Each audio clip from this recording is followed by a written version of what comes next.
All right, welcome back to Maycee Now with your host, Chuck Stevenson, coming at you with a pair of UFC fight announcements. We're going to go out of order on these two, or out of date order, I should say. First up is a flyweight bout between 6th-ranked Rose Namajunas and 12th-ranked Miranda Maverick. This is probably the biggest opportunity that Maverick has gotten in her career. I mean, she's ranked number 12 right now, but I don't think she's ever gotten a chance to fight her way into the top 10. And this, if she beats Rose Namajunas, I mean, we've seen how they do the rankings. You beat someone, you basically take their ranking, even if it's like 6 or 7 spots.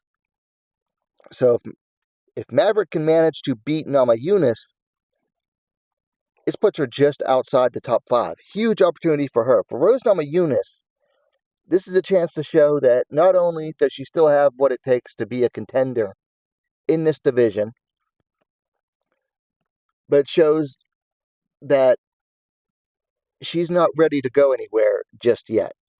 And I think it'll go a long ways to quelling doubts about her, where she is mentally, I'll say, with regards to the fight game, because that seems to always be a question when Rose Namajunas fights the last few years.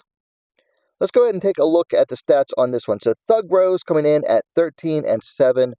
Fear the Maverick coming in at 15-5. Now Rose is coming on off of a loss to Erin Blanchfield 4 months ago.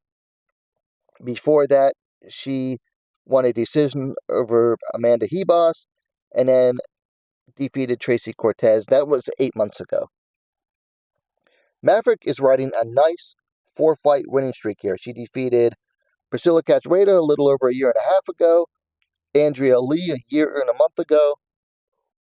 Then she defeated Diani Barbosa 8 months ago, and then most recently she defeated Jamie Lynn Horth via decision 3 months ago. So nice win streak there, but you'll notice that I believe, except for Andrea Lee, I believe all of these fighters were unranked at the time. Maverick is the younger fighter, 27-32 for Thug Rose. Rose is the taller fighter at 5'5", 165 centimeters to 5'3", 161 centimeters. Maverick's, Maverick's a little on the shorter side for a flyweight. Reach is about even, 65.5 inches, 166 centimeters to 65 inches, 165 centimeters for Rose. So a half inch to Miranda Maverick. Not really going to do much when she's 2 inches shorter. It should be an interesting fight. You know, both fighters are pretty well-rounded. I would give the wrestling advantage to Maverick, but as far as submissions go, I'd give that to Rose. On the feet, I think, is where a lot of this fight's going to play out. Rose does really well on the feet. Probably where she's at her best anymore. But Maverick's coming on. So it's going to be hard to say. Like I said, I really think this does come down to where Rose is at mentally. Like, does she still want to be a contender? Does she want to make it to the title in this division? Because right now at number 6, she could be on her way out. And a loss to Maverick would likely signal that. But if she's on and she's properly preparing, there's no reason she should lose to Maverick. I think a lot of it's going to come down to the training and what type of advice she gets during the fight. For whatever reason, Trevor Whitman's out of the scene with her, which is dumb because now all she has is Pat. And she does not do well with just Pat in the corner. This one could go either way. It really could. The other flyweight bout is going to be 3rd-ranked Erin Blanchfield taking on 4th-ranked Maycee Barber. This one takes place on May 31st in Las Vegas, Nevada at a fight night, likely at the Apex. This is going to be a good one. I would say this is a far more important fight for the future of this division. Blanchfield needs to show that she has made necessary improvements to stay at the top of this division, whereas Maycee Barber needs to prove that she truly does belong at the top, that, she's not just fluking her way in the wins. She's got to do some good work here. She's got to train hard, and she's got to fight smart in this. This should be a good one, though, because both tend to rely on forward momentum. And when you get two fighters who rely on forward momentum, somebody's got to give. And that's what makes it exciting. Looking at the stats, cold-blooded Blanchfield coming in at 13-2. Maycee, the future Barber, coming in at 14-2. So roughly the same amount of experience. Been fighting for about the same amount of time, roughly. Blanchfield coming in off of a decision win over Rose Namajunas 4 months ago. Before that, suffered only her second defeat ever to Manon Fior via decision. That was almost a year ago. Barber, on the other hand, is riding a nice win streak. Let's see, 1, 2, 3, 4, 5, 6-fight win streak dating all the way back to July of 2021.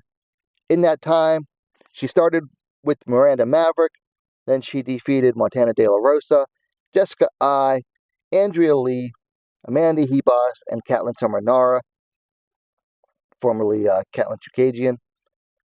Almost all by decision. The only finish she did get in that time was Amanda Hebos, who she beat via ground and pound. That was back in June of 24. And she has not fought since that was June 24th of 2023. Her last fight was March of 2024. So this fight will be well over a year since her last fight. Let's see here. Barber is 1 year the elder, 27-26 for Blanchfield. Slightly taller at 5'5", 165 centimeters to 5'4", 163 centimeters for Blanchfield. Blanchfield, according to Topology, has the reach advantage. 68 inches, 173 centimeters to 65 inches, 165 centimeters for Barber. So that reach could really help Blanchfield out here. So I actually like this matchup better. I think this is going to be a more exciting one because, like I said, both of these fighters like to rely on forward momentum. They're pressure fighters.